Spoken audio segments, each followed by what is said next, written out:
Matt Driver, welcome to Sports Management Podcast. Thank you. It's a pleasure to join you today. It's great to have you on the show. You are the CEO and founder of Soccer Universities. You're also founder and managing director at the Football Club Advisory Group and a lot of experience from the soccer industry. So great to have you on the show. Thank you. It's a pleasure. So yeah, let's dive right in. You're doing as I mentioned, some different tasks and roles. So can you tell us a little bit about what you're doing on a day-to-day basis? Oh, it changes every day. To be honest, for the last year and a half to 2 years, we've been working on a project to create a what I call a dual pathway program. It started off with soccer universities, where the problem it's a lot to unpack, but if you go back to when we started soccer universities, we started looking at how do we create opportunities for American players to play overseas. I've owned close to a dozen clubs over the years, from the USL, NPSL, Women's League, WPS, WPSL, NISA. Had ownership of teams in Europe, Spain. We were very close to the UK recently. So we've and advised clubs in Greece, Italy, Spain, Europe. But it all, for me, since I've been here in the States, it's about creating opportunities for young men to be professional. And there just wasn't enough clear pathways for those opportunities for them because, if we I mean, I could talk about the history of this and go all the way back, but to just bring it up to date, the problem here is no kid who goes to college in America is going to be a professional player to the, let me rephrase that. No kid in America, college isn't going to make a kid a professional player. They're playing for 10 weeks out of the year, maybe 3 months at best if they make postseason playoffs, etc. So you're not going to get better in 3 months. So for me, yeah, the kid's going to go to college, he's going to play, he might do something in the spring, but there's no actual plan or meaning for what they are doing in that 4 year period.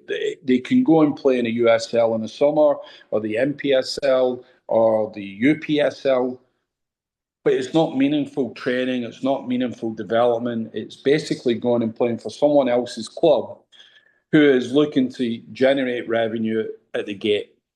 And you're just a tool to do that, which means they really don't have a great deal of interest in making you better. So that was the first thing. Um, I had started the American Soccer League, you know, which was the oldest league in the country, and the whole goal was, can we make American players better? And the way to do that was we only bring in 3 foreign players. We restrict how many foreigners can play, because then you have to play and you have to develop American lads. And these young men were doing that. Well, I did it under the banner of the Philadelphia Fury. We owned the Philadelphia Fury. And we got an invite from SD Bar to play against them, along with the New York Cosmos. And we didn't know that it was part of the La Liga World Series. So it was just an exhibition game to us. And then about 10 days before it was due to kick off, they went, oh, it's part of the La Liga World Cup Series. We need to make sure that you've got all the infrastructure for TV cameras, filming. You can't have football lines on the field if you're playing out of a college, which we were.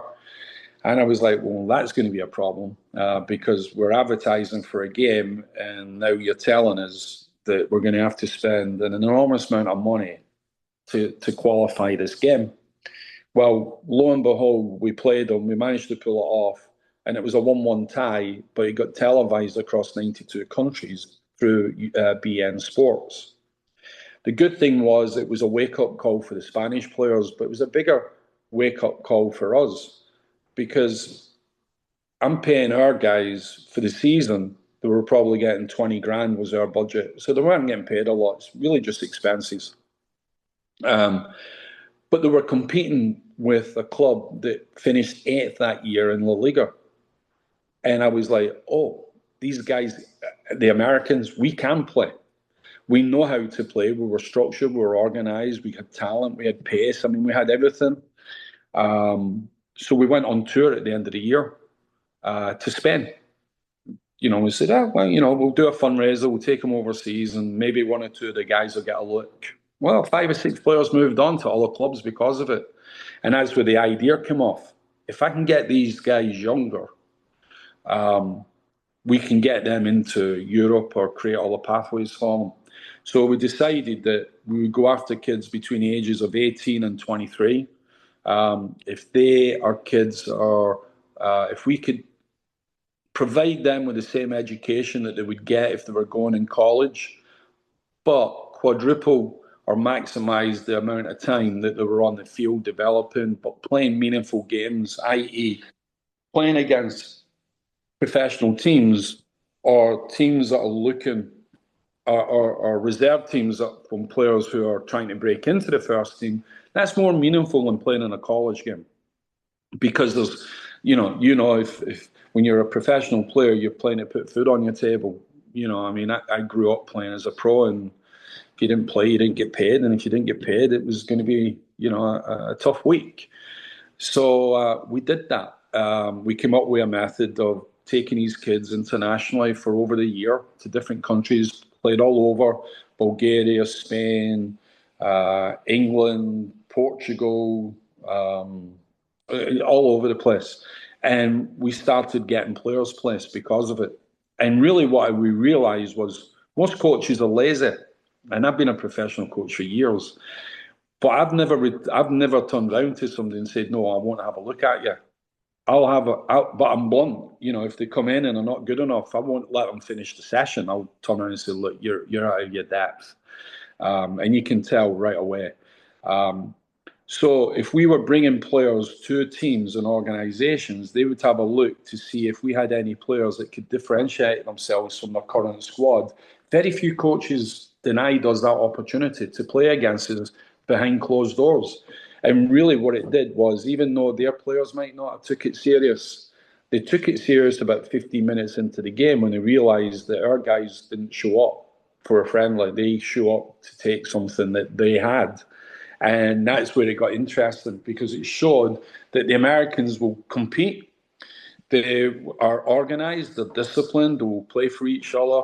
And they all bring something a little bit different than what their normal homebred or homegrown talent was. So that's basically how we started soccer universities. But now we're on with a project now that we're looking to build like a IMG type facility, 100 plus acres, professional team in one of the pro leagues, with multiple sports where it's education, but starting at the high school. So it's a bigger project that we've been working now on for about 18 months. Very interesting. And you said soccer universities, it seems you're focusing on the player development.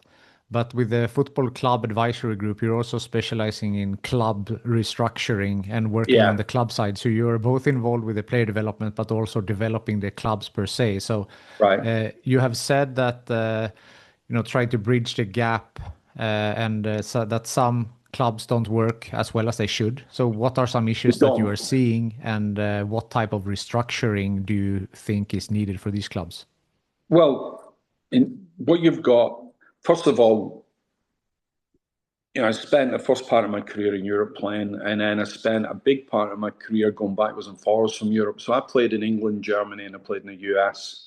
The reason why I managed to squeeze in 18 seasons in a 12-year period was because I never had a pre-season. I would just finish playing, jump on a plane, arrive, and that following weekend, providing my ETC went through, I would be playing on a weekend. And it wasn't because I was a great player, it was because I needed to do it to make a living. If you're a great player, you get to the highest level in your own country. I wasn't fortunate enough to do that. But what I was fortunate enough to do was absorb best practices when I went to clubs, because I was always entrepreneurial. I was always running little training programs or camps, and I was watching how people were going about at that time developing a fan base. especially here in the US. In the UK, the attitude, and it pretty much in Germany as well, and it really hasn't changed, is this is what we do, this is how we've done it, and this is how we're going to continue to do it because it's been done this way for the last 120 years. And that type of thinking is like when you're working in sales, you're working on ever increasing cycles or circles, right?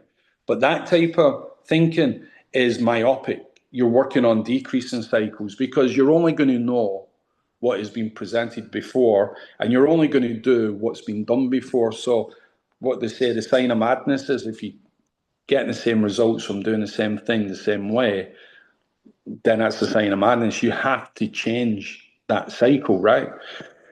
So when I was going overseas with the guys, and it happened relatively quickly. The first couple of times I was going into the clubs and I was helping them on the coaching side because I've got my credentials come from Brazil, UEFA, the US, Scotland. I've been, so I would get the call from various clubs in England and saying, would you mind coming in for a few weeks, Matt, and work with the coach and work with the coaching staff, give us a different look. I've been to places like Guarani, Palmeiras, Santos, Milan, Man City, Everton, Leeds, where in Accrington Stanley, which was in League Two, and one of my former players was the manager, and he was the first one they called up and said, I need you to come and have a look. And the other clubs would go, well, would you have a look at how we're playing, because there might be a system that you're more familiar with that's a little bit different. I mean, I coined the phrase 20 odd years ago, block defending. Now you listen to TV and they say, well, we're playing in lower blocks, midfield blocks. I did that 20 odd years ago, wrote a book and did a video about it. So it started coming out of that, and I would be sat talking to either the technical staff or the front office staff, and I'd be saying, well, I mean, a very simple one. I'll give you a prime example. I was in Bulgaria in Vladigrad with Perrin FC. And the owner's an American owner. And I took a group of guys over there, and the head coach was a friend of mine. And I'm sat at the game talking to the commercial director. And I said, so, it plays in the first division. They had 2,500 people to the game, and I said, "Is this normal?" I says, "You've got half the stadium is empty," and he says, "No." He says, "Yeah, this is pretty normal for us." And I was like, "Okay." I said, "What are you doing with the other seats? How are you selling those seats to the community?" And he goes, "Well, they know who we are. Obviously, there's always articles in the TV and online. We have a good social media presence in town." And I went, "Okay." I said, "Well, I don't see many kids here. What's the average age of your fan base?" I mean, straightforward question. And he turned around and he went, and he's looking at the crowd, and he says, probably somewhere between 25 and 40. And I said, do you have the stats to show that? And he goes, no, I can see it. And I just stood there and I scratched my head and I went, okay. And then I spoke to the owner and he said, what do you think? I said, I think you need to change your commercial director. I said, he had no idea on how he's generating revenue at the gate. I said, you're not selling any concessions or merchandise other than a few beers. I says, you've got no merch. I says, to get your merchandise, I says, you have to walk 3 miles into the city to a sports store who may not have your size in the gear. And he went, can you do a study for me? And I said, yeah, it's easy. I said, you give me 2 days. And basically I met with the technical staff, the front office staff, the CEO, and just ran down some common sense things, and I couldn't believe they weren't doing anything. So to cut a long story short, we looked at concessions, merch, ticketing, fan engagement, what they're doing in the youth, what they're doing in the community. And I was looking at it all from revenue generators that could make an immediate impact. Well, the owner came over but 2 weeks later and offered me the CEO's job to run the club. And I went, I'm not living in Bulgaria. I appreciate it. I love it. But it's nice to be able to go home. I said, but I'll put a plan together for you. And we did that. So I go into a club and I can walk the stadium. I'll sit down with the front office people and I'll look at the infrastructure and see if that can be put into a structure that becomes more effective. You know, like I say, I had one technical director in England recently turn around and said to me, Matt, he says, this is English football, not American soccer. And we weren't talking about the way they were playing. We were talking about how to get fans in the gate, how you can engage the fans, how you can keep them coming back, and how you can attract additional sponsorship by keeping them coming back, obviously through fan engagement. And I asked him a few questions, and he goes, well, to be honest, he says, that's not my area. He says, all interest is on the technical department. And I said, well, the front office, you're expecting them to be able to produce X, Y, Z. There's got to be a connection. And you'll see in a lot of organizations, every organization will run various verticals, but there's no connection. There's no big vision attached. They think if they're managing in verticals that everybody will do their job. But what happens is they become very myopic. They only think about what they have to do to get through. There's a saying that they have in the UK, even in the US, keep your head down and get on with it. My saying is keep your head up and get on with it, because you need to know what the guy alongside of you is doing. You're all working towards the same result, which is the success of the club. And if the success of the club off the field is more important than it is on the field, the result is that team is still going to be in that league the following year because it's self-sustainable. And that's where you get, well, as long as we put a good team on the field, that mentality will collapse a club. Because it's not about that. It's part of that, but they make it all about that. And not, I mean, there's very few, you can see there's very few professional teams in any leagues across the world that make money. So you've got to think about the business of football and how each of these departments, even though they may operate separately, they all have to understand what role they play, just like in any sort of business. Yeah, and you gave a very good example there with the Bulgarian team.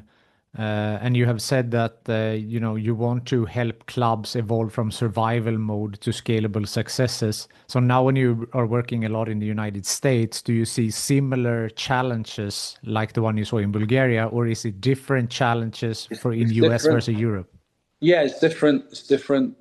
So first of all, I'm not preaching that this is rocket science. The most successful minor league sports for me in the US is baseball. And that's because at the lower level baseball, it's all about entertainment. They give you a reason to show up to the game other than the game. Okay, baseball lasts for hours, right? But they've got all this in-game entertainment. They do what they have to do to make it fun, to keep you engaged, make it exciting. That's transferable to other sports. If you look at it, they do it in the NBA, they do it. Why do you think they have cheerleaders? They do it in the NBA, they do it in the NFL. And I don't sit and watch those sports, but I'll sit and watch a minor league baseball.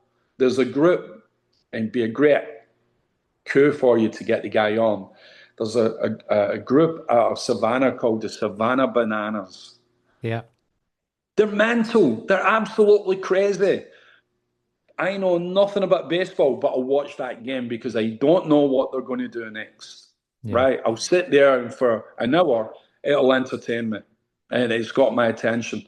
Because I'm looking at what can I take into soccer. So, if the differences here in the US is the US are the best marketeers of sports than anywhere in the world. Anywhere. Yeah. Um, the way I look at it, it's a completely different. You have to, as much as engage the community and the fans, you also have to educate. And you'll see 30 years ago, you would educate people on the rules of the game. The fans know the rules of the game. But I tell you what, they haven't quite figured out. And I had this conversation with someone last week. I've coached in MLS and I've owned teams in the USL, and obviously I've, you know, uh, coached in those leagues, and I've been successful. If you were to take an MLS team and put it in a USL uniform, and you were to play somebody like Rhode Island, who are relatively new to the league, USL, you would have a hard chance to pick out which one of those teams was the MLS team and which one was the USL team. And the normal fans in the stands wouldn't know the difference. They wouldn't. So, where you've been brought up in a country like Sweden, where it's part of the culture, you're completely immersed in the sport. You're only immersed in the sport in the US for 3 months out of the year, because the NFL, the basketball, they're all short seasons. And the fan here jumps from being a fan in one sport, one team, to 3 or 4 other teams over the course of the year. So having someone, play a 10-month season, that's not normal for the Americans, for that sort of sustained time where they have to concentrate. They're also going to be fans of, NFL when that season starts, and the ice hockey league when that starts, and the basketball, or even the football in the college when that starts. So that's the challenges, is to sustain their attention, not to engage with them. There's so many different ways that you can engage with fans now, and people don't do it. And they don't do it because they'll go, especially in Europe, well, we've never done it before. And that's your reason for what? Not succeeding, because you never tried it before. That for me is small-minded thinking. Hmm. I think it's interesting to the fan engagement piece because it's so different in the US versus my experience from Sweden. Because, as you said, like the Savannah Bananas, and like everyone is going crazy, and you're having the kiss cam and lookalike cam and whatever, and if someone is in the crowd gets filmed, they just, they go with it and they are doing something funny. Like Swedish Right. people, much more on general, like more introverted, more Oh, like that absolutely. doesn't translate well into like a No, Swedish game. So no. just to try to find that, localized version for the fan engagement. Right. So here's what I would do. I mean, I listen. I've been to Sweden a couple of times, and I'm a big fan of Swedish players, right? And I recruited 4 or 5 of the Swedish national women's team players for our team in Philadelphia. And one of the agents I was talking to was, they were turning around and saying that, what's the Zlatan. I said, well, he's Swedish. They went, no, no, no. He's imported Swedish. They said, we hate him. And I went, how can you hate him? I said, that guy's one of the best players in the world. And they said, yeah, but he doesn't represent what Swedish people are. And I went, well, is he not Swedish? Because I really didn't realize he was an immigrant. And they were like, no, he's not. And I said, well, okay. And then it was quite funny, because when I was talking to the girls, when I was recruiting the girls, we're all sat around a table, and my wife was with me. Because obviously you're recruiting women, so I'm taking my wife with me, right?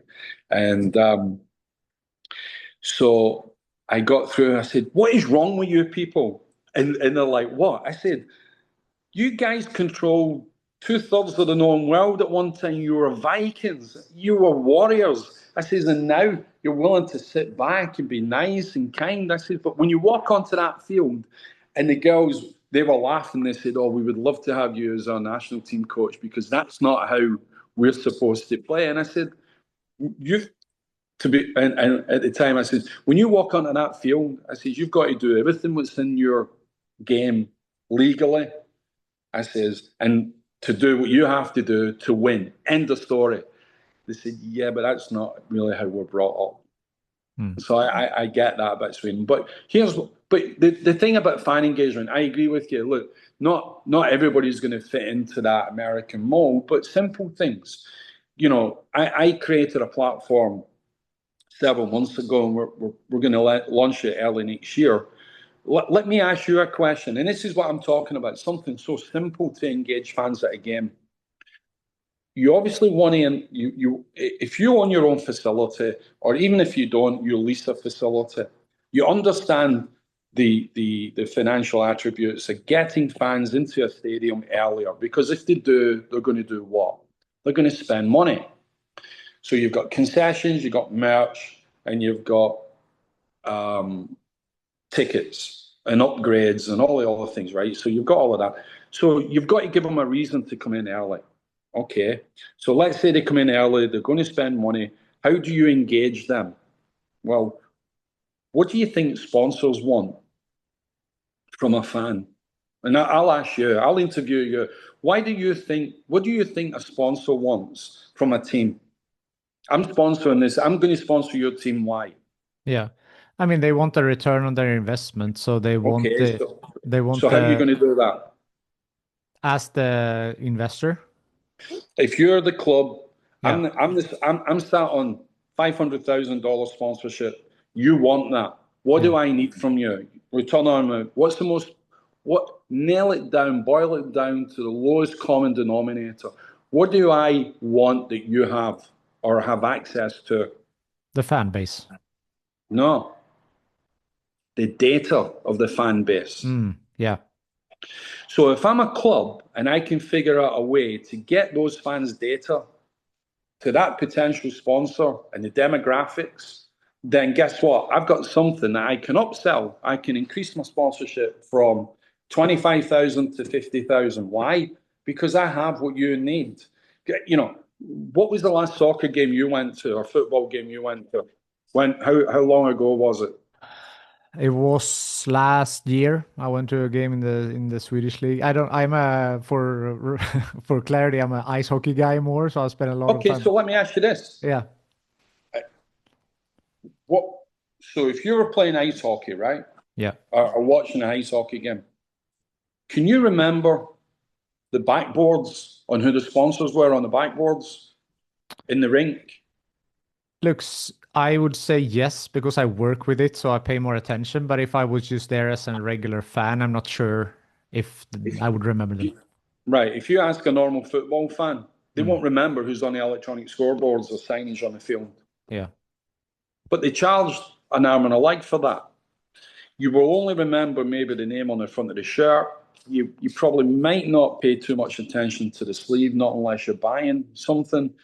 Um, so you've got to look at what is going to capture that fan's attention to remember. You've got to give them a reason to remember. And what I did was I created a platform to do that. So I called it Eyes Down. So when you walk in, what do you do when the game stops? As the fan, Yeah. you go home. No, when the game stops, during the game, you're sat there as a fan in the seat and the game stops. Throw in, penalty kick, VAR, anything, goal being scored. You know what a fan does? He picks up his phone and starts scrolling. So why don't you turn that into a tool? And my idea was, you know what? If I'm going to give them a reason to look at their phone, and the reason was uh, when you go into a game, you normally scan your phone, get your ticket. Well, attached to that is a QR code. As soon as you scan that QR code, I get your information. You've opted in. I get your details. I get your data. I get your contact. Then I hit you and say, "Hey, John, how are you? Thanks for showing up. Can you fill out these 12 questions, please?" A little bit of trivia engages you. As soon as I get you engaged, as soon as the ball goes out of play, text goes to everybody in the stadium and says, "Congratulations, and to John Smith, you've just won a $500 gift certificate to American Express." But everybody in the stage, everybody in that stadium is going to remember who John Smith was because he got $500. But more importantly, when they're all looking for those taxes coming to them during the game because they all want something for free. That's fan engagement.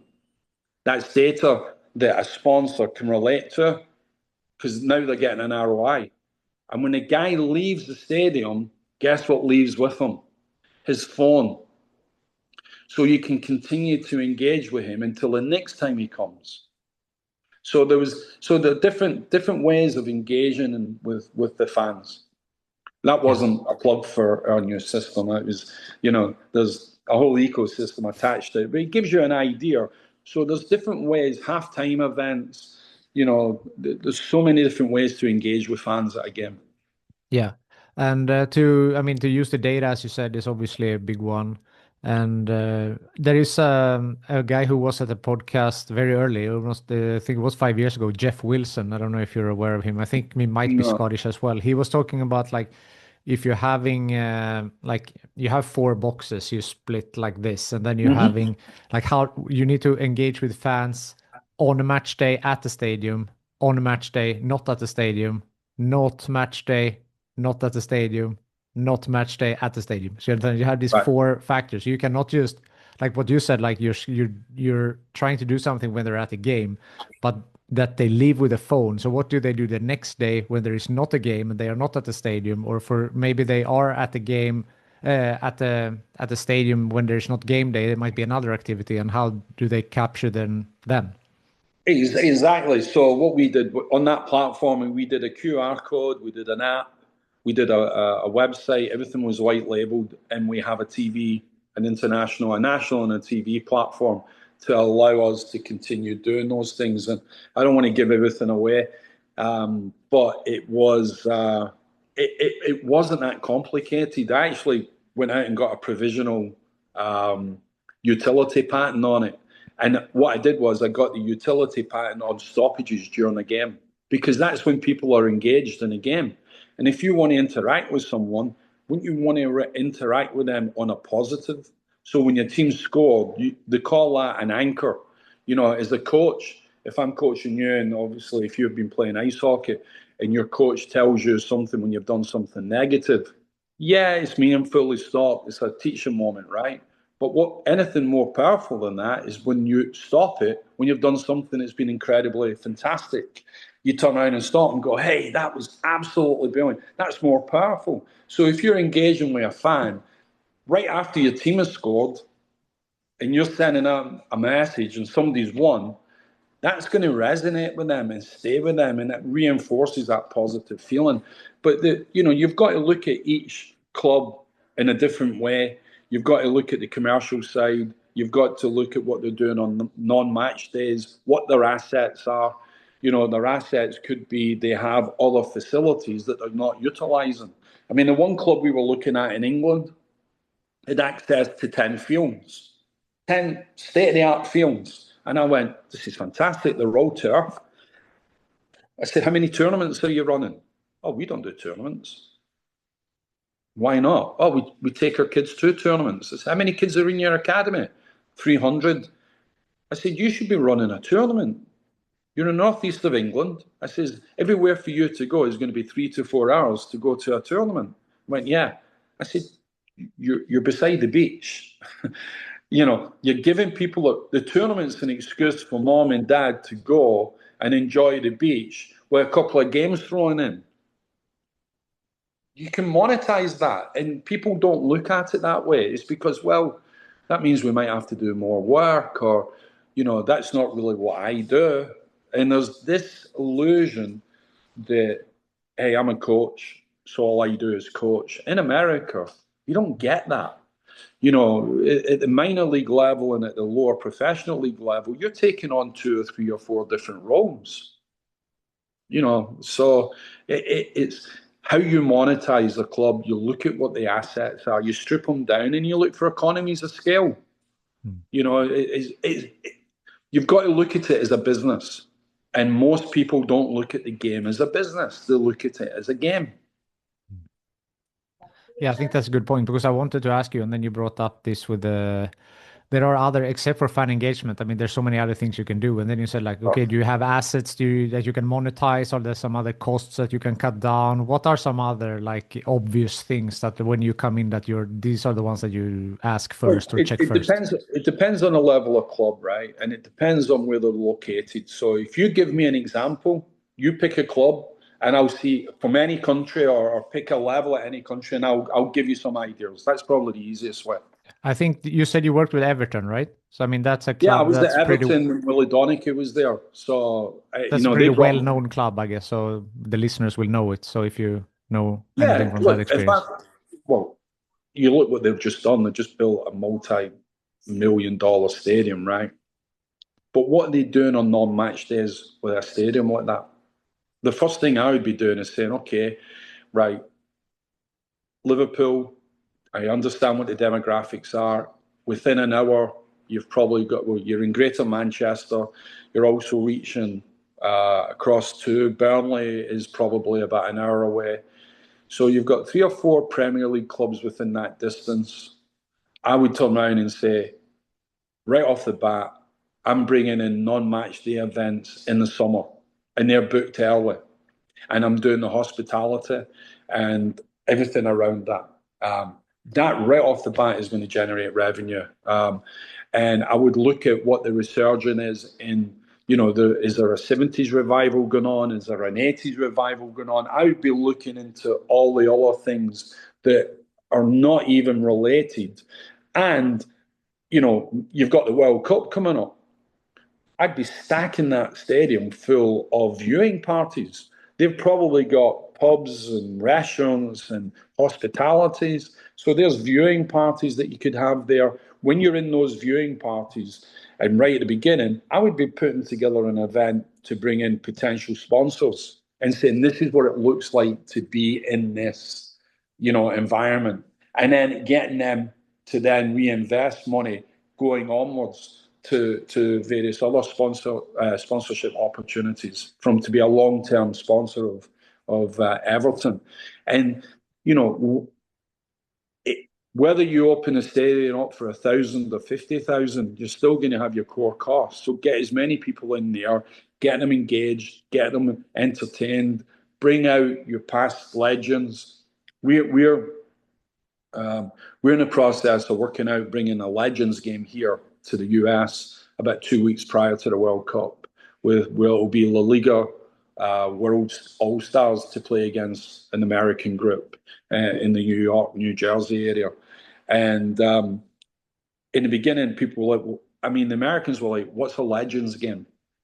They have no concept. But when I said, well, you'll have Ronaldo or, those types of guys there, Ronaldinho, and we'll bring in John Harkes or, Brian McBride or Clint Dempsey. They're going, but they're retired. Yeah, the legends. That's all. They went, that's really cool. So the stadium's lying empty. They'll get 25,000 people to the game because it's in the metropolitan area of New York, and it'll make millions of dollars. But it'll introduce the Americans to a different type of game. But those guys will spend time shaking hands and kissing babies and interacting with that crowd. Yeah. No, I love that. So many opportunities.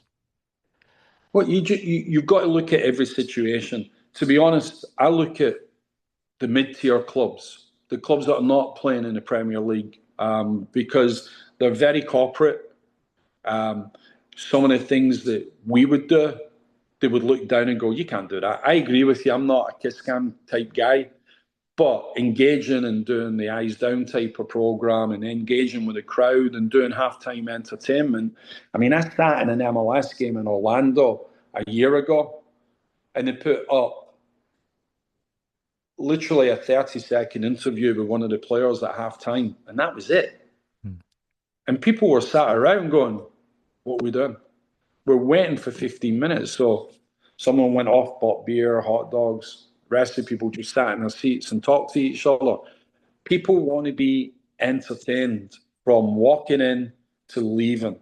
And you have to entertain these people. And it's even getting that way, in some of the other countries, but you have to be able to look at every club's got a different demographic, but they all have the same issues. Hmm. Yeah, it's a good point. I'd like to get to know you a little bit better. Also, I do that with the guests that I get on. So, how does a lad from Scotland, fall in love with football or soccer and then makes it to the US? So, what's your story? Oh, geez. So my dad moved me out. We moved out of Glasgow when I was 13 because we were in a rough part of Glasgow, a place called Govan. I grew up a Glasgow Rangers fan. Never played on a grass field until I was 13. That's when I moved to England. Mom and dad thought it would be a better environment for me to, grow up. I was an only child, but I had a big family, and a lot of my family members were, um, they were on the rough side. So they thought it would be best if they moved down to England. We moved to a rural part of England, right on the border between Yorkshire and Lancashire. Got to play on a grass park for the first time. I couldn't believe it. I was out. I mean, you don't know, not unless you've experienced it. But I mean, it sounds crazy. We in Scotland, all I ever played on was either in the streets or on red ash. The red ash, old like the old tennis clay courts. So moving down to England, where everything was grass, was crazy, and all I did was play football. At 15, I was 5'2", 170 pounds. So I was a little fat guy. Got teased a lot. And by 16 and a half, I was 6 foot.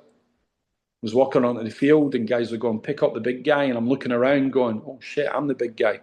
And I had no concept that I was actually 6 foot tall because my parents, both of them were 5'2", but all my cousins were between 6'1" and 6'8". So we're all big boys. And by 17, I got my first pro contract. Started off at Rochdale, got released within a couple of months because the team finished last in the English fourth division, and they got rid of all the apprentices and they got rid of all the players. And that started my journey. I chased the dream from there. So I got an opportunity.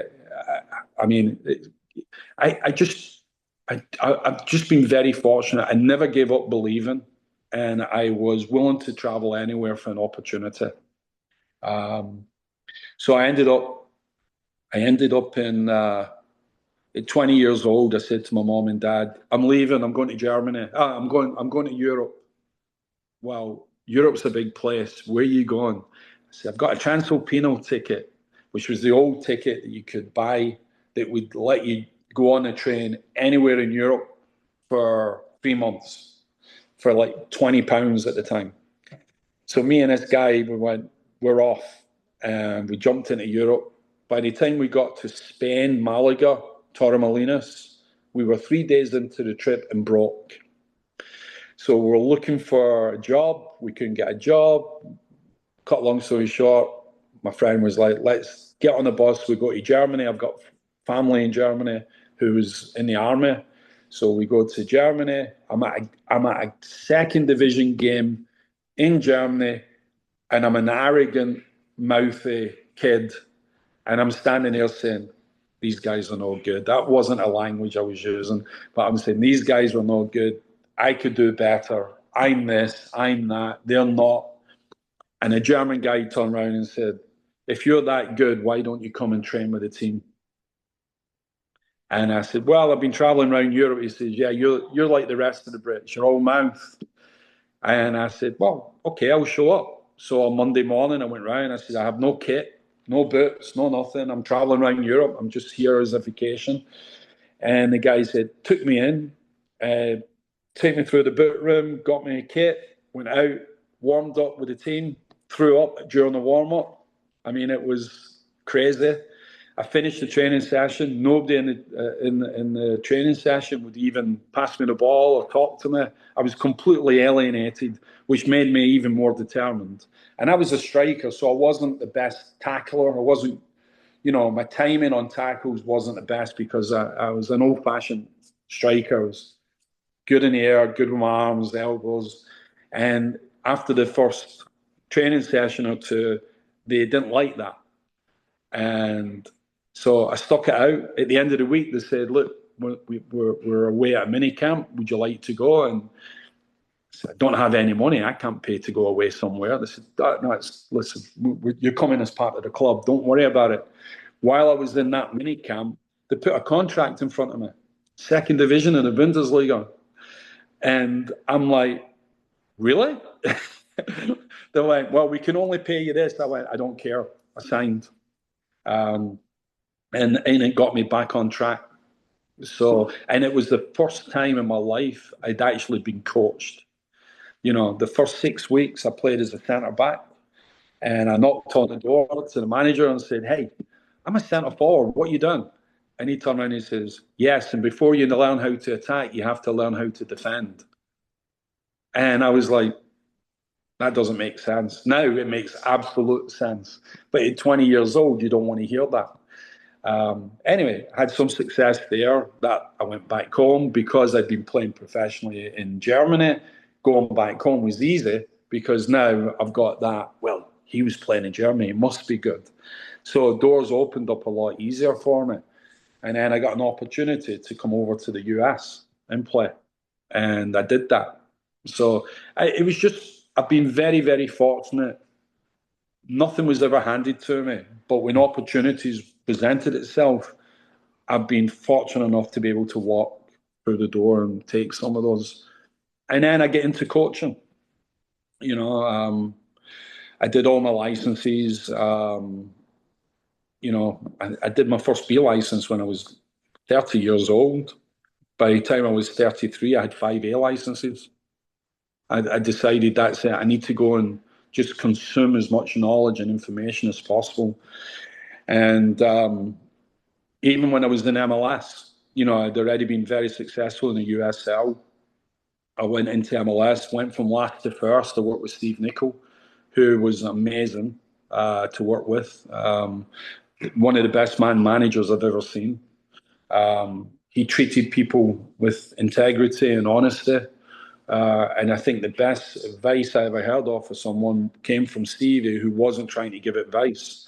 And because I said to him one day, I was like, you know, we need to talk to this player.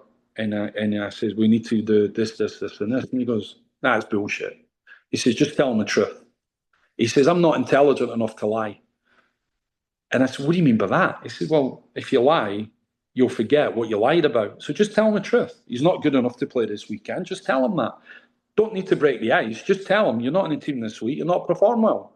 Don't lie to him. And it made so much sense, you know. And the players loved them for that because they had integrity. They were treated like professionals. I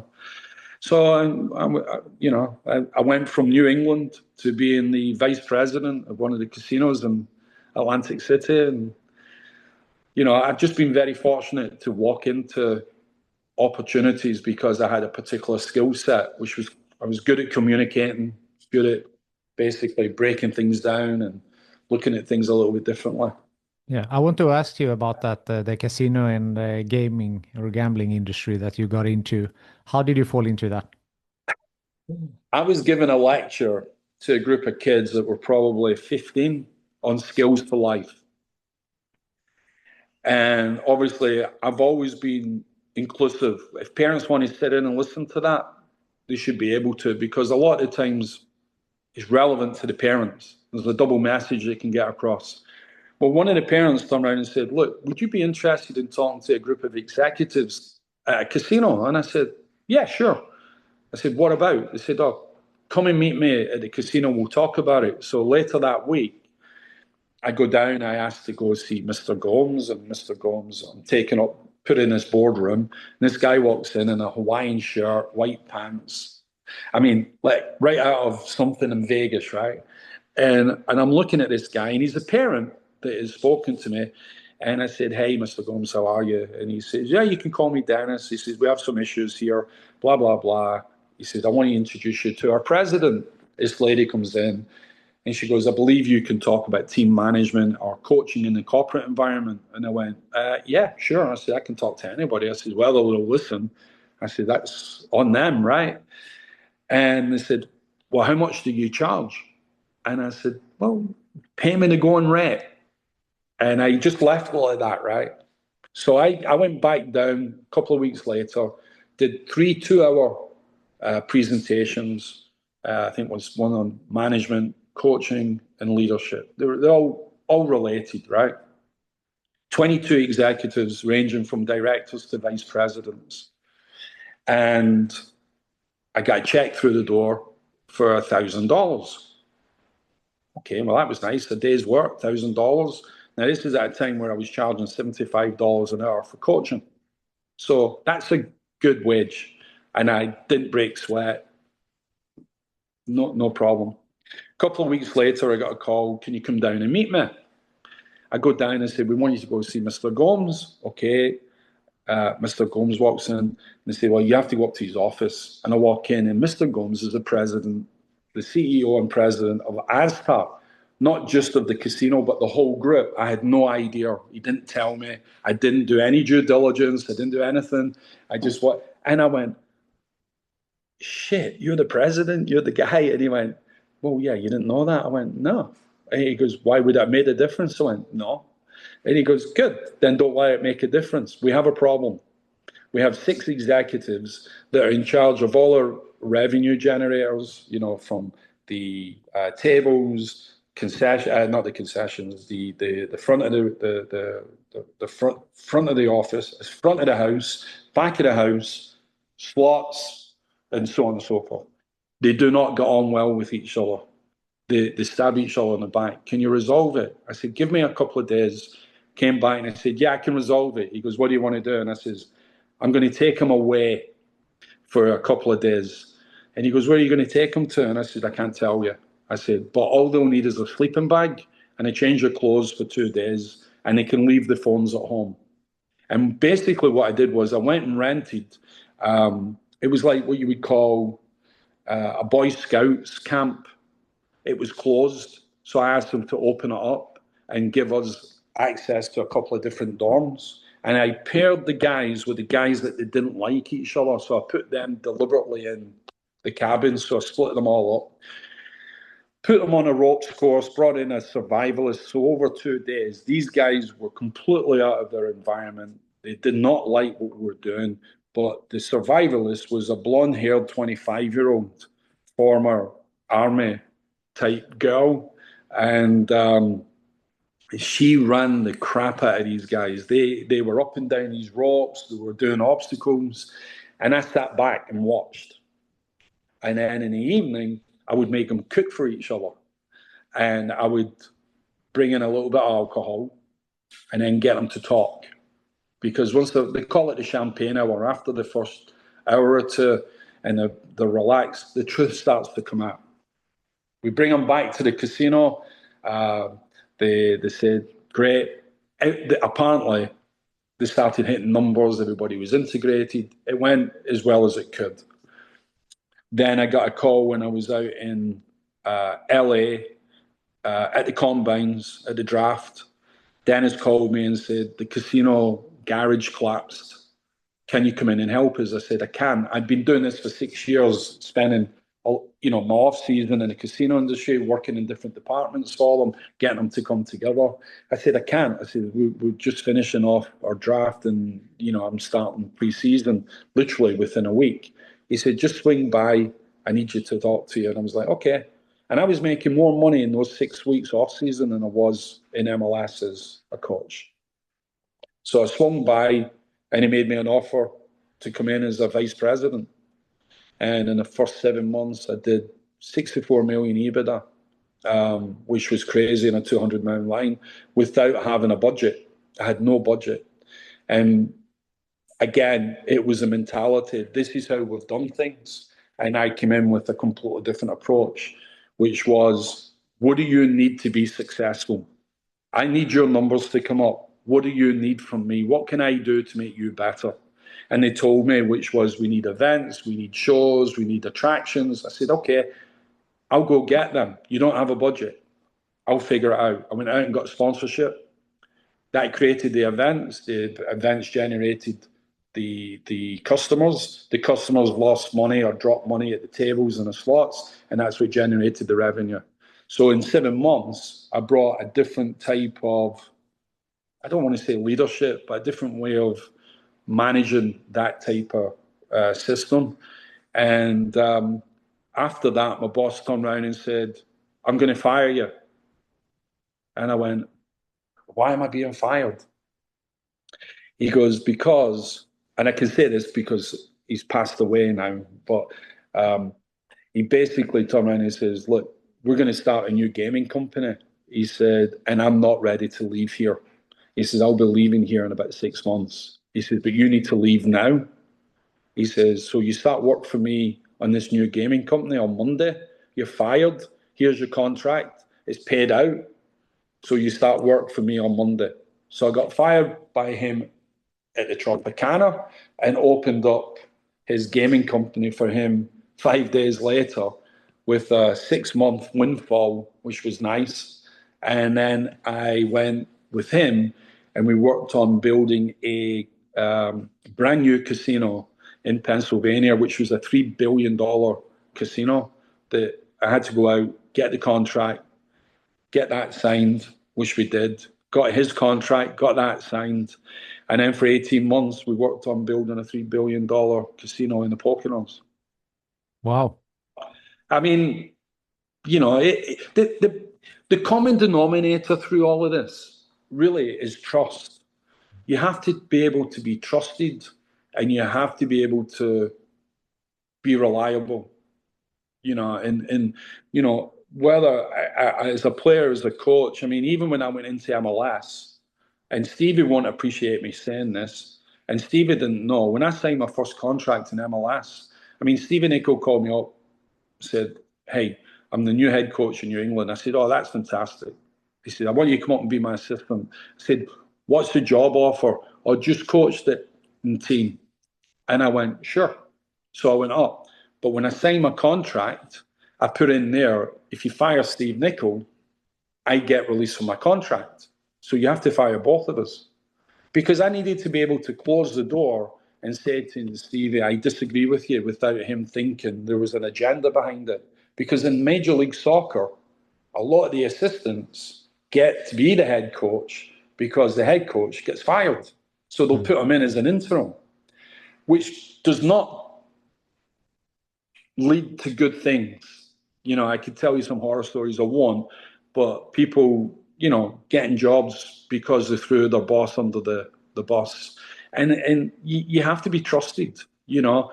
There was times when people came to me and said, look, we want to interview you for this, that, and the other. I went, Steve is the boss. Yeah, but you're training a team, you're coaching a team. He's the boss. I only do what I'm told. Go talk to Steve. Even though you want to share that information and you like the recognition, you've got to know it's not your place to do so. You know, you need to know how you fit in. So the big thing is trust. And one thing that Dennis knew, Gomes, was in the casino, is I had his back. And if he failed, I failed. End of story. You know, but that's the old school way of doing things. I mean, you're now seeing it break into football in England. You know, you're getting guys that are kept on from normally when the head coach is fired, the whole staff go with them. And that's not happening as much now. You know, or you're only bringing in maybe 1 or 2 people. You don't bring in your whole staff. So it doesn't lead for, it's not a conducive environment for loyalty, put it that way. Yeah, no, for sure. So with someone with such experience as yourself, what would be some advice that you have for people who want to work in the sport industry? Well, first of all, know what your strengths are. I'm a great believer. I mean, I've been relatively successful because I've always brought in people who are better than me to supplement my weaknesses. What I'm good at, I'm really good at. And I make no bones about that. I'm never embarrassed about saying I'm the best guy at doing this. If I walk onto the field, I'm the best guy. I've never run a goalkeeping session in my life because I wouldn't even know where to start, right? That's not what I do. People would think I'm nuts for saying that.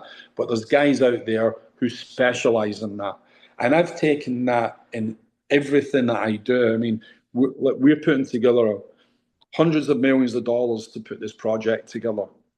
I'm probably the dumbest guy on the group because everybody I brought together are the best of the best. But I know what I do. I'm really, really good at it. So what you have to do is, you know, my advice for anybody who goes into sports management, be the best at what you do, but be aware what other people bring to the table because they may bring something to the table that you might be the best, but if you're not open to listening, you're missing an opportunity to really push yourself further on. And I think a lot of people get caught up on the ego. I think football, well, in sports management, a lot of people take themselves very, very serious. You don't need to do that. You know, there is no difference between. It doesn't matter whether you play in the Premier League or you play in the Vanarama League or you're playing in the USL or MLS. You put your pants on every morning like the guy who's in that league. Don't take yourself too serious, and always be kind to the guys on the way up, because you never know when you're going to see them on the way down. Yeah, I like So that. I like that. it's you have to have a lot of humility. You know, I was full of myself until I worked with Steve Nicol. And Stevie, Liverpool, European Cup, European Player of the Year, won every domestic, won everything. And I'll tell you something. And I've never said this on a podcast before. We lost on the final. We took the team from last to first, right? We won coach and staff of the year. We won everything that year. We lost in the final of the MLS Cup on a golden goal. I did not come out of my bedroom for over a week. I was depressed. I mean, seriously, because you look at yourself, what could I have done? What could I have done different? Was it preparation? Why did we? You know? So I'm lying in bed. I can hear somebody's at the door. My wife answers the door. Now I haven't come out of my bedroom in almost a week. Stevie walks in, kicks the door open, and literally says, "What are you doing?"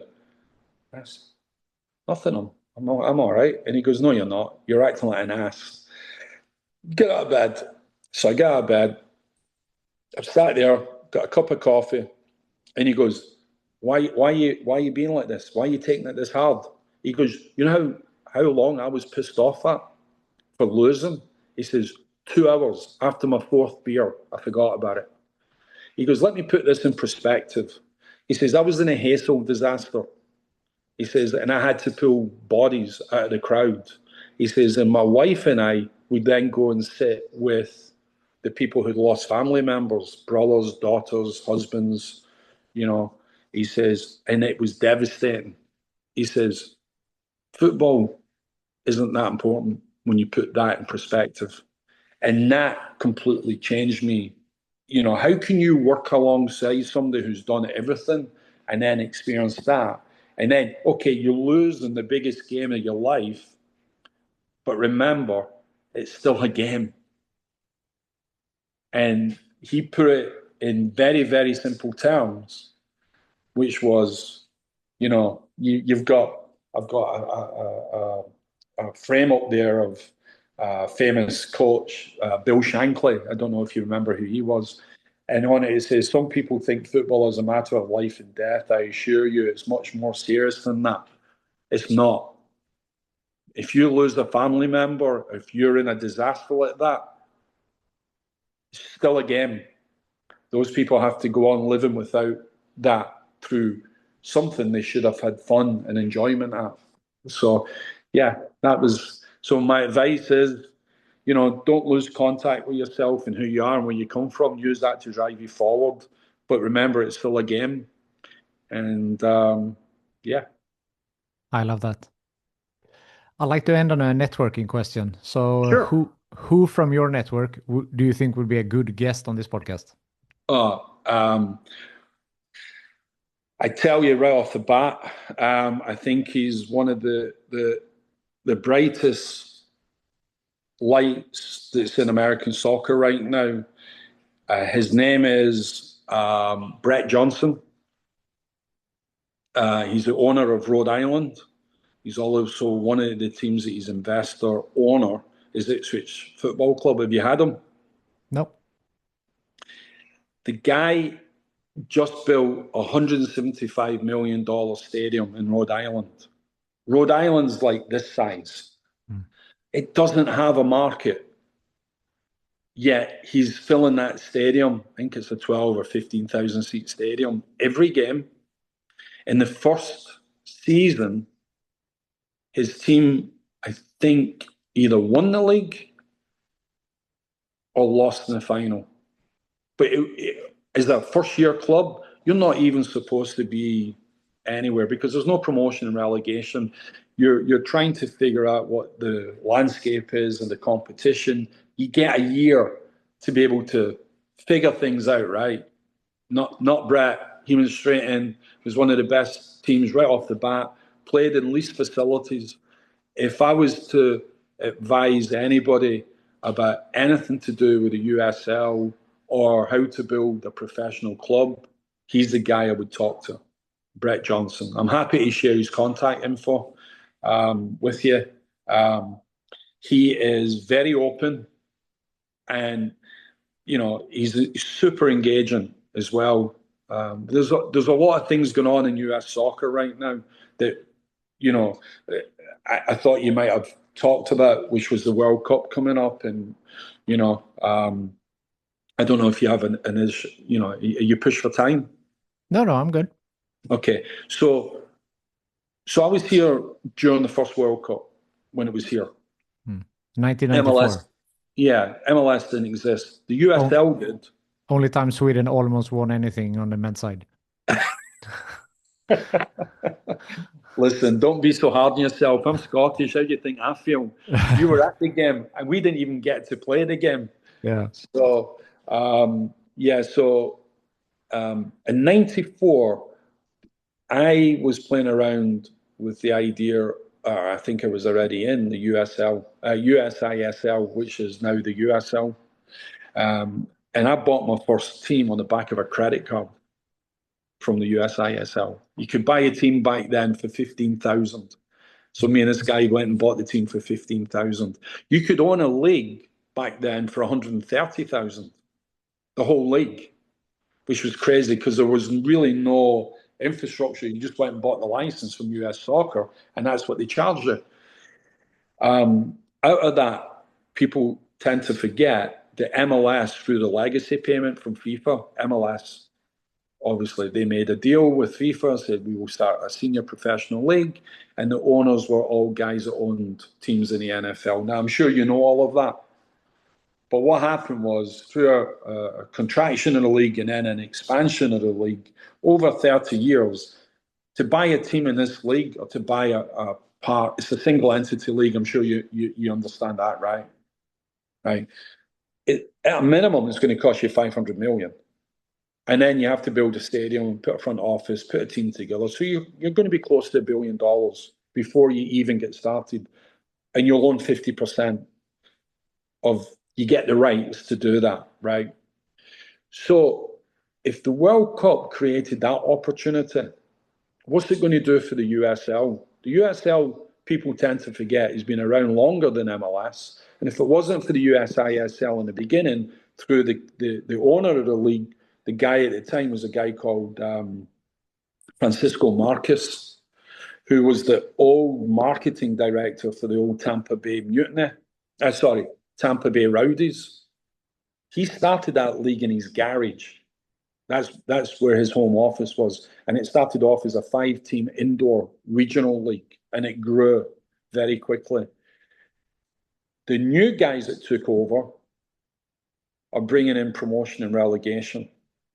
They're also bringing in a Division 1, which will challenge MLS. As far as stature, MLS has done an amazing job keeping itself around for 30 years through Don Garber, the commissioner, who's obviously former NFL. So he's used the same sort of strategy as what the NFL does. But he's sort of bound in that single entity. They can't offer this promotion and relegation. And if you think of the MLS as a circle, there's nowhere you can go. Whereas as a pyramid, there's always a way you can go. You can go up or you go down. But America's never experienced going out.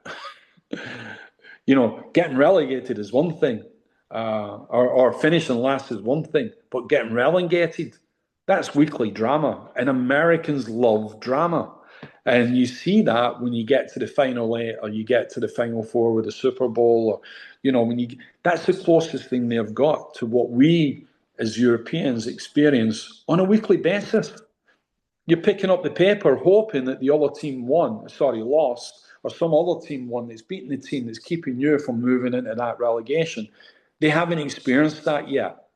And I honestly believe, and I'm a big believer in looking at trends, and I'm always looking at 2, 3, 4 years down the line. With everything that I've done, I can tell you right now that the USL is going to explode. And it might not get initially the media attention and the money and the marquee signings that MLS has managed to do.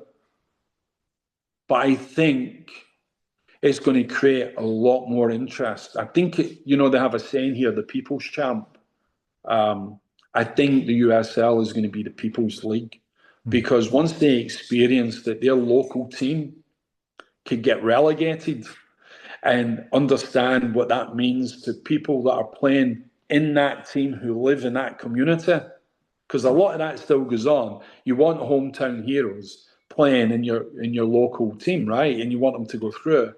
But if they're not quite good enough to save you from relegation or winning a trophy, guess what happens? They don't get to play there, And I think that, along with what the US is bringing to the World Cup, is going to blow the USL up. I think it's going to be absolutely amazing. You're going to see a war over the next 4 or 5 years. It's going to be crazy because right after that you've got the Women's World Cup. So as an investor, we're looking at obviously going into the USL with our product as well. I'm looking at it going, I already know 5 years ago I could have bought a team in the Championship for 5 million. Now they're selling for 20. What's it going to be like after the World Cup? And when you bring in promotion and relegation, now that 20 is going to be a lot more, and to play at the higher level, there's going to be very few teams that will go in there. But the guys that are running, Papadakis and his crew that are running the USL, they're intelligent guys and they can maneuver a lot quicker and a lot more nimble than what MLS does, because MLS moves like this. Yeah. USL is going to be moving like this. They don't have any restrictions, no boundaries, other than what US soccer is going to put in front of them. And they will put them in front of them. And then, did you see the signing today? No. So the USL just announced a new president who just came from the English Premier League. Who's that? He's the former CEO of Stoke. God, let me look up his name here. That is a huge signing that they made and a huge statement. Let me see here. I just sent it out to a couple of people this morning.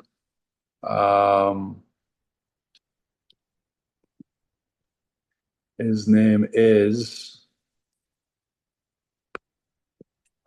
where are we? I think you'll be able to Google it. Yeah. What did you say? Sorry? No, what was the USL president? Papadakis. Oh, the new one's coming from England, English Premier League. Is it Paul McDonough? No. Hang on. Tony Scholes. Yeah. So he was the chief football officer of the English Premier League, and he's a former chief executive officer of Stoke City, and he's just been named president of USL's top tier Division 1 professional men's league. That's a game changer because they've made a statement. Yeah. And this is about 4 weeks after they just had major hedge funds spend about $600 million investment into the USL. Yeah. So they're serious. For sure. I think most people are in the agreement that this World Cup is going to do a lot for US soccer. I think the question is like, how can you maintain the momentum afterwards? Well, that's going to take best, and this is where, as a good coach is a good thief. You take an idea from someone else, you repackage it to fit what you need, and then you become a genius, right? But actually, your inspiration came from elsewhere. So taking best practices from MLS is a good thing. You know, my guess is, well, it's not a guess. In order to play Division One in this country, you've got to have a stadium with a minimum of 15,000 seats. So you're going to see teams over the next 18 months that have aspirations like the St. Louis's and the Rhode Islands. They'll have stadium expansions because they're shown that they can get the crowds to those types of games. It's whether they'll invest the money to bring in those MLS type players, you know. And listen, I'm a great believer that Americans should come first. I hate to be so blunt about that, being somebody originally from Scotland, but you know, the US has provided me an opportunity of a livelihood, and I have my nationality here, my citizenship, and I'm always going to be Scottish regardless. But when it comes down to it, you have to develop Americans. But if you are going to invest money on players, do you bring in a 25-year-old that still has value, it can make an impact and is resellable? Or do you bring in somebody who's 35 and who can, you know, to use the American terminology, put fans in the stands? And I can tell you from a team owner, fans in the stands is more important to me, because not only am I getting that, I'm getting a leader who in the locker room is going to manage those players for me, you know, which is part of their development. So the US, Canada and Mexico, the fact that they came together to launch this, you're seeing something very similar on the women's side. So, you know, I think it's going to be spectacular, but I think it will be the greatest World Cup ever. Because I know the stadiums, I know the fan bases, and I know the Americans' appetite for events. But you're right, can we keep them coming? You know, and listen, it's always, the fans have always been there. If you go back to the early years of the NASL, Tampa Bay Rowdies, Philadelphia Fury, New York Cosmos, and then Cosmos just relaunched again in USL. That's another gentleman you should talk to as the CEO there. Great guy, known him a long time. Probably one of the best CEOs in the league. And I'll give you his information as well. Him relaunching a brand like the Cosmos, I mean, that's a legacy in this country. And there's a whole history there. There's a lot of discussion points that you probably want to bring up with that, because they were involved in a lot of things, including recently the old but newer version of the NASL, which is now the USL Championship. But I lost my train of thought there. The NASL, when that folded, those clubs, the original, were averaging between 30 and 50,000 people a game in the 70s. Because of the Beckenbauers, the Perleys, the Johan Cruyff, Neeskens, from England, Frank Worthington, Alan Ball, you know, there was some great players that played in that league. But when it blew up and went bust, that's how US soccer started, youth soccer started, because those fans became youth club administrators. They were parents who wanted their kids to play soccer. That is how you see that explosion. So from the demise of the old NASL, you've got what you've got today, which now the US is the second biggest country exporters of professional soccer players to the world. It's crazy, that. There's almost 3,000 players playing all over the world. Yeah. But on average in MLS, there's 2 Americans that start a game. What's wrong with that picture? And then they complain at Pochettino saying, you know, the guys aren't good enough for this, that. And he's telling the truth. You know, the best players are playing outside the country. We need to be an incubator of talent here. We need to create the culture. And, you know, just like Europe you need to learn from the Americans when it comes to infrastructure, commercialization of the game, how to utilize your assets. So Definitely. Hopefully, the World Cup, as we said, will be driving this forward and keeping I think so. I think it's excelling. a great opportunity for anybody that's in soccer. And I know, and I talk to a lot of colleagues across different aspects of it, they think the next 5 years is going to be like a rocket ship. It's taken us 30 years to get this far, and it's going to take us 5 years to go, like this far, but it's going to be like a rocket. And Yeah. I think it will. And Miami right now are the ones leading, with Beckham and Messi. They've just spent $1 billion on their new facility. Yeah. So that's going to be the crown jewel. And I think it's going to be the standard that everybody else. I mean, you go back to Columbus Crew was the first MLS team to have its own MLS stadium. That was a 15,000 stadium, and it was okay. Mm. But it was fantastic because it was a soccer specific stadium. It was stuck in the middle of nowhere in Columbus. But I think now, 30 years on, Miami now is going to be what everybody's going to point to, and you're going to start seeing people popping up all over the place. Yeah, definitely. A lot of interesting things for US soccer going forward. I So, think so. I think so. for sure. Matt, it's been a pleasure talking to you for You this too. 1.5 hour almost. Thank you so much for taking the time to jump on No, it was Sports my Management pleasure. Podcast. No, my pleasure. Thank you. Thank you.